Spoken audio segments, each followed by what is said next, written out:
오늘 우리에게 주시는 하나님 말씀은 열왕기상 1장 49절에서 51절까지 석절 말씀인데요. 우리 한번 한 목소리로 합독하도록 하겠습니다. 시작.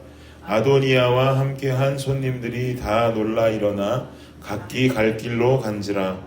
아도니아도 솔로몬을 두려워하여 일어나 가서 제단 뿔을 잡으니 어떤 사람이 솔로몬에게 말하여 이르되 아도니아가 솔로몬 왕을 두려워하여 지금 제단 뿔을 잡고 말하기를 솔로몬 왕이 오늘 칼로 자기 종을 죽이지 않겠다고 내게 맹세하기를 원한다 하나이다. 아멘. 네, 어제까지의 말씀 내용 기억나시죠? 나단과 밧세바의 합작으로 말미암아서 다윗으로 하여금 그 차기 왕은 솔로몬이라고 하는 생각을 되살아나게 했습니다. 그리고 다윗의 명령대로 솔로몬을 기온샘으로 데리고 가서 이스라엘의 세 번째 왕으로 추대하게 되죠. 이렇게 솔로몬이 다윗의 뒤를 이어서 왕위에 오르게 되면 큰일 난 사람이 한 사람이 있습니다. 누굴까요? 아도니아라고 하는 사람이죠. 아도니아는 솔로몬의 형입니다. 스스로 왕이 되려고 했던 자, 참모진까지 모두 구성하고 군대까지 다 구성해서 스스로 아버지 다윗의 뒤를 이어서 왕위에 오를 준비를 마쳤던 아도니아에게는 엄청난 위기가 닥친 것입니다. 49절 말씀 보니까 아도니아와 함께한 손님들이 다 놀라 일어나 각기 갈 길로 갔다라고 말씀하죠. 아도니아와 함께한 손님들, 여기서 손님들이라고 하는 말씀은 그 단어의 뜻 그대로 초대받은 자라는 의미를 가지고 있습니다.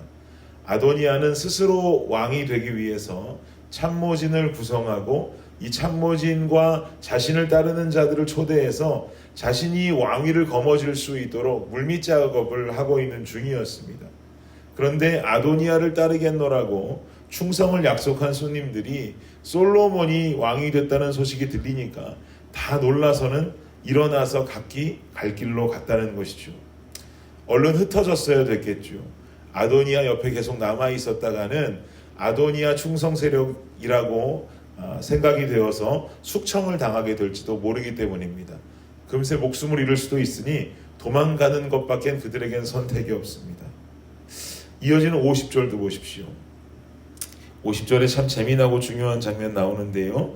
우리 함께 한번 읽겠습니다. 50절입니다. 시작. 아도니아도 솔로몬을 두려워하여 일어나 가서 제단 뿔을 잡으니. 아도니아도 솔로몬을 두려워했다.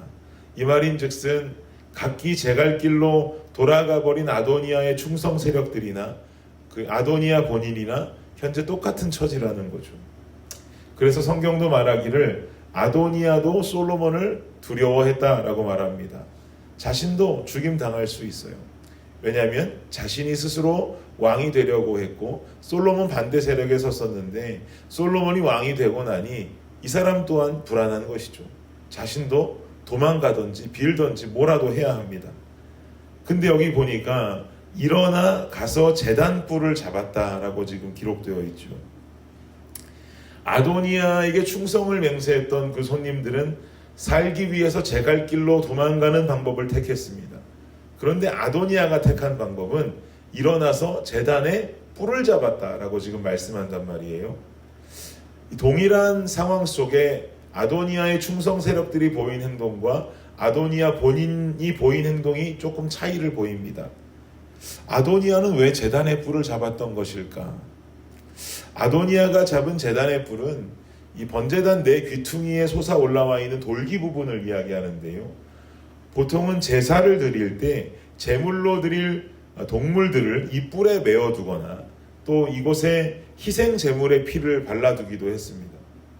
성경에서 말하는 뿔이 가지고 있는 의미는 힘과 능력을 상징합니다.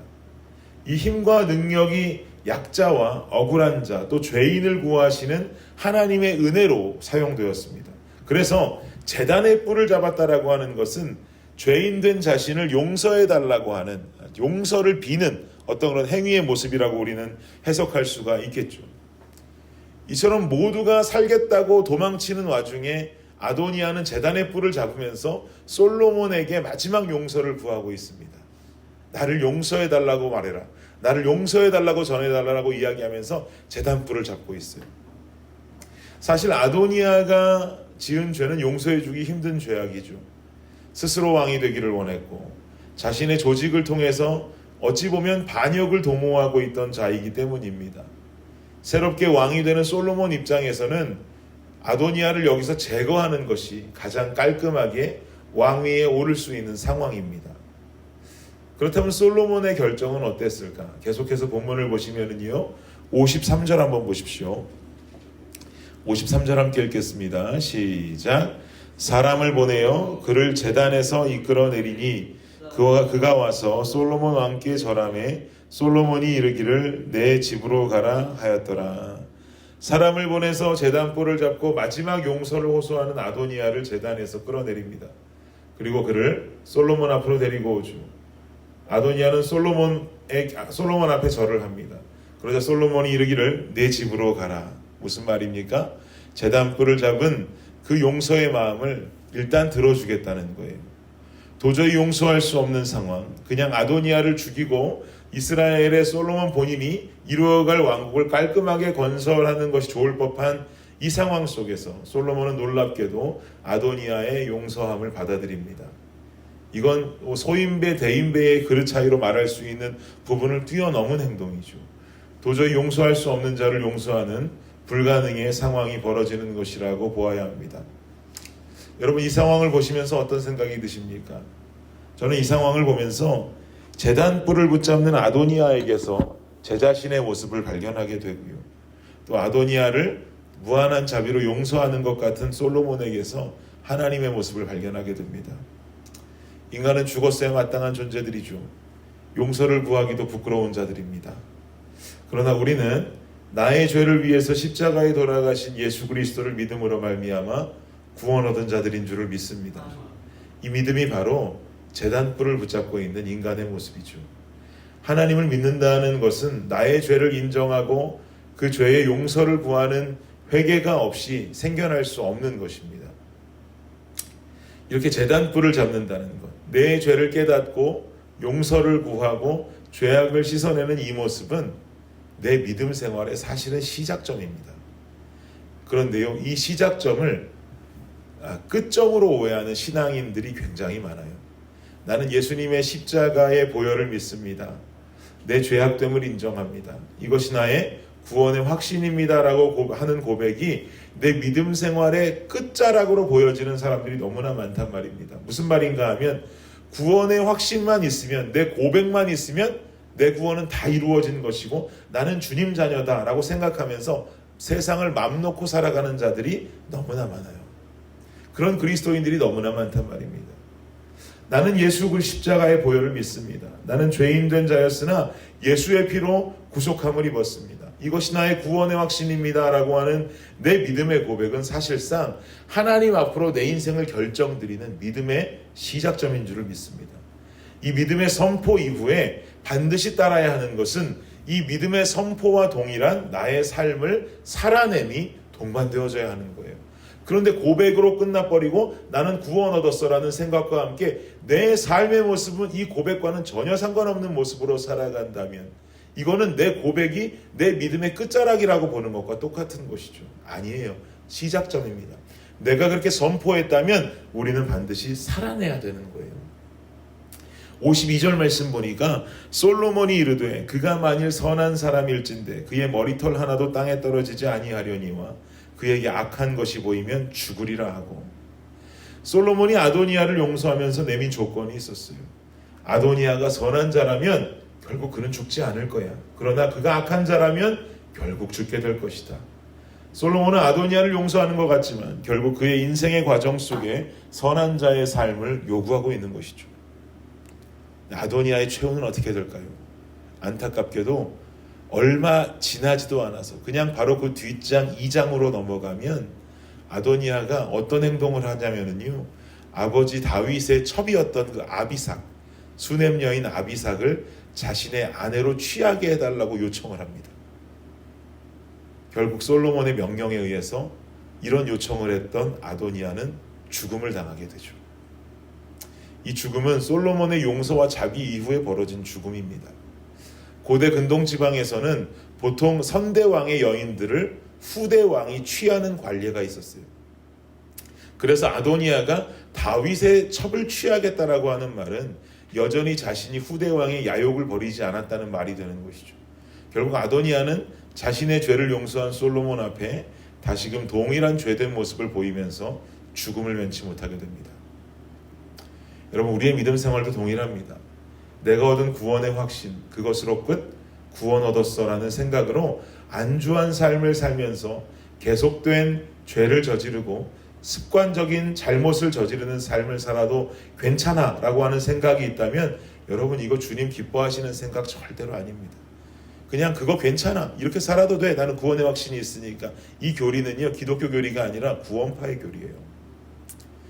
우리가 구원 얻은 백성이라면, 그리고 우리가 우리의 죄악을 회개하고 용서를 구한 자들이라면 그에 합당한 삶의 모습으로 살아야 합니다. 지금 구원은 믿음으로 얻는 것인데 삶이 따라가지 않는다고 해서 구원을 얻지 못한다는 말인가 라고 하는 것을 이야기하는 것이 아닙니다. 구원은 믿음으로 얻는 것 맞습니다. 그리고 우리는 구원 얻은 자들 맞습니다. 그런데 우리 삶 속에 우리는 구원 얻은 자들이다, 구원이 그냥 완료되었다라고 하는 생각 가지고 살다 보면 삶이 무너져요. 우리는 구원 얻은 자들이지만 여전히 구원을 향해 달려가고 있는 자들이다라고 하는 생각과 관념을 가지고 사는 것이 우리의 신앙이 더욱 건강해질 수 있습니다. 구원 얻었습니다.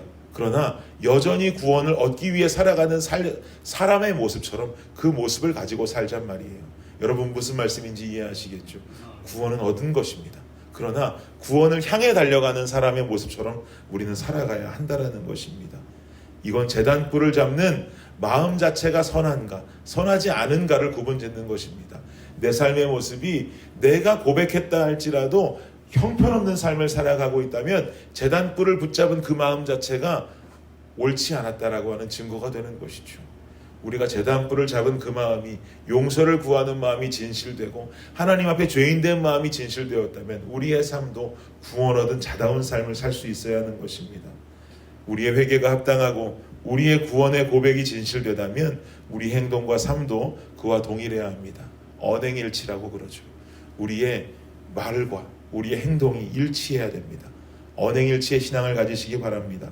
행동하고 말하는 것을 한 번만 더 생각하시고 한 번만 더 우리 함께 고심하고 그에 합당한 삶으로 세상 속에 빛으로, 소금으로 나타날 수 있는 저와 여러분의 삶이 되시기를 예수님의 이름으로 축복합니다. 기도하겠습니다. 주님, 감사합니다. 그렇습니다. 주님, 언행일치가 되기를 원합니다. 우리가 입술로 주님 믿노라 고백하고 주의 자녀라 고백하고 구원의 확신이 있다 고백하는 것은 내 믿음의 시작점이고, 결국 주님 만날 그 순간까지, 우리 인생에 결국은 주님 만나는 이 땅에서의 삶의 끝자락까지는 내가 이 삶 속에서 구원 얻은 백성답게 살아낼 수 있는 것, 이것이 우리의 사명이요 삶의 모습이 되어야 할 줄 믿습니다. 주님, 우리는 구원 얻은 백성이 맞습니다. 주님 믿으면 구원 얻은 백성은 확실합니다. 그러나 우리의 생각 속에 구원을 아직도 향해 간다라고 하는 그 생각을 가지고 삶의 경각심을 가지고 살아갈 수 있는 우리의 모습이 되게 하여 주옵소서. 그러니 오늘도 주님 안에 살아야 하고 오늘도 주님과 동행해야 된다라고 하는 이 믿음의 생각을 가지고 살아갈 수 있는 우리 모두가 되게 하여 주옵소서. 그리하여 제단불을 붙잡고 용서를 구했던 그 모습이 주님 앞에 진실되고 구원의 선포와 구원의 확신이 주님 앞에 겸손히 고백되어지는 우리의 삶 되게 하여 주시옵소서. 감사합니다. 예수님 이름으로 기도드립니다. 아멘.